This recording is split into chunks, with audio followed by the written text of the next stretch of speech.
Hi there, fellow Steady Pacers, and welcome back to the MS Workouts channel. Today, we're going to be tackling a topic that really holds our community back, and that is MS fatigue.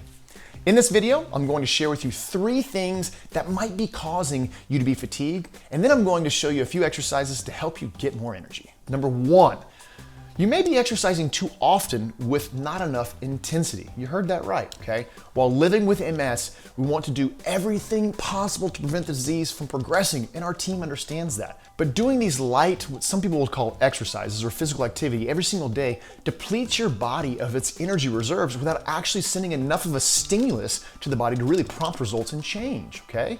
Number 2, you may not be recovering enough. This ties directly into that first point.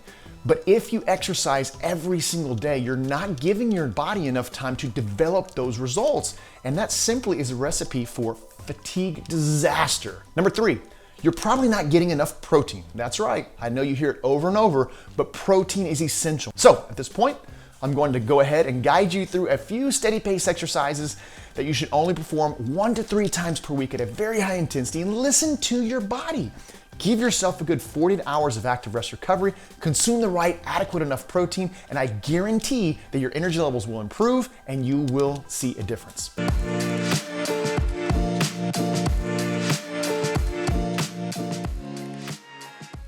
Let's execute the armchair push-up, a great upper body compound mover that when you strengthen in this position is going to help you reduce your fatigue, which is why we are here, right? So you're gonna follow me to the starting position. I'll have a clock. We are going to look to reach muscle failure between 60 to 90 seconds. Give your very best effort. When you cannot continue with continuous uninterrupted loading of the muscle, staying engaged, notate the time because you're gonna record it afterwards, and then just jump back in and continue to give your best effort. All right, let's do this. Going to the starting position, hands are going to be on the chair's arms. If you don't have arms for your chair, you're going to take your hands down to the outside of the seat itself.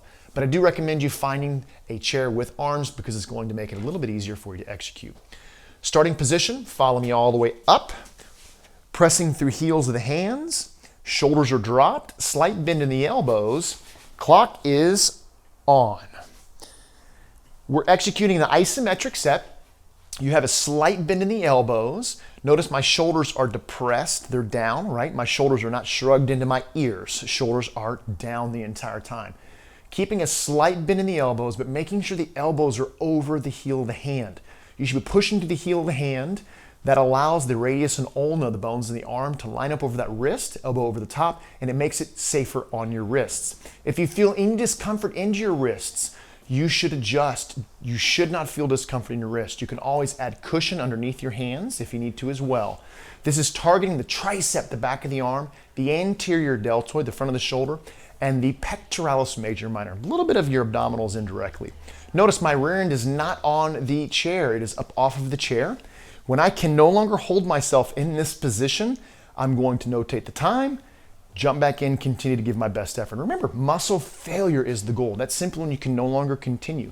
But this exercise set, you should focus on continuous and uninterrupted time and attention the entire time, actively engaging. All right, we're in what we call the exhaust range, the final 30 seconds. And if all this talk about recovery, results, intensity, and science-based strength training has piqued your interest, then make sure you go to www.msworkouts.com, where we offer a premium subscription-based streaming service that lays out our science-based steady pace technique in a way that is tailored to your specific symptoms, like foot drop, hip flexors, weak grip, and much more.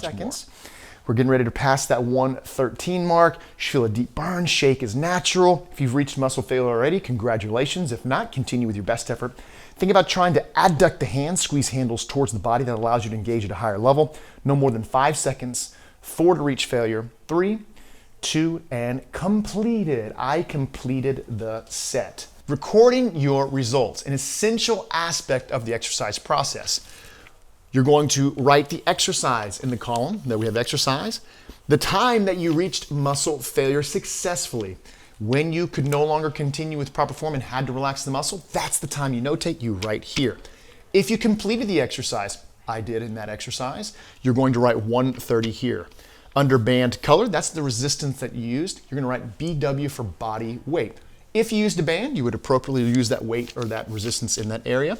Outcome, you're either going to circle a plus, the okay, or the minus.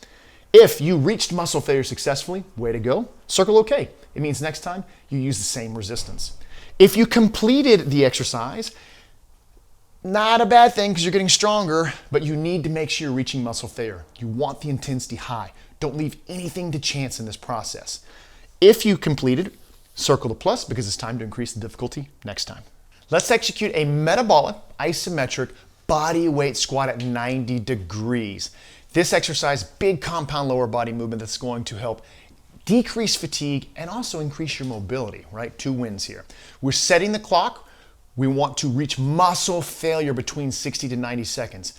Once we get in the starting position, clock begins, you're actively engaged with constant time under tension until you can no longer continue. Ready? Let's do this. Press through heels. We're going to lower rear end back down to 90 degrees, the angle of the knee. Clock is on. Now, notice my knees are directly over my ankle. My knees are not forward over the toes. That's tough on the patella. Take the rear end back towards the chair so the knees are over the ankle. 90 degree ideally, right? Back is as flat as a board. If you need another chair in front of you or a countertop to help you get your hips back and back stay flat, do so. This is about actively engaging the muscles with proper mechanics. Then as you strengthen, you increase the difficulty, which may mean taking the chair away and then just using your body weight, right? We're working quadriceps, glutes, indirectly erectors and torso. Again, all for a purpose. You're gonna feel a deep burn, a shake, knees stay flared, weights through heels the entire time. No weight on the ball of the foot. When you reach muscle failure, you're no longer going to be able to hold in this position. That is success. You're gonna notate the time on your clock so it can be measured. All right, we're getting ready to go past the 60-second mark.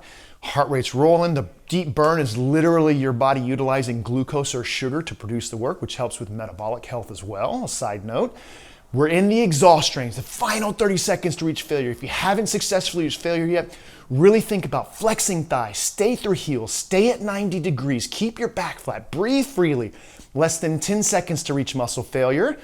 If you've reached muscle failure, you should have notated the time on the clock so you can record it and then jump right back in with your best effort. 1 more second and completed. Recording our results, an important part of the process to make sure you're measured.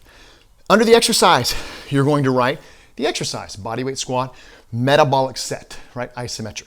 Under the time, you're going to write the time that you successfully reached failure, the point where you could no longer continue to stay actively engaged.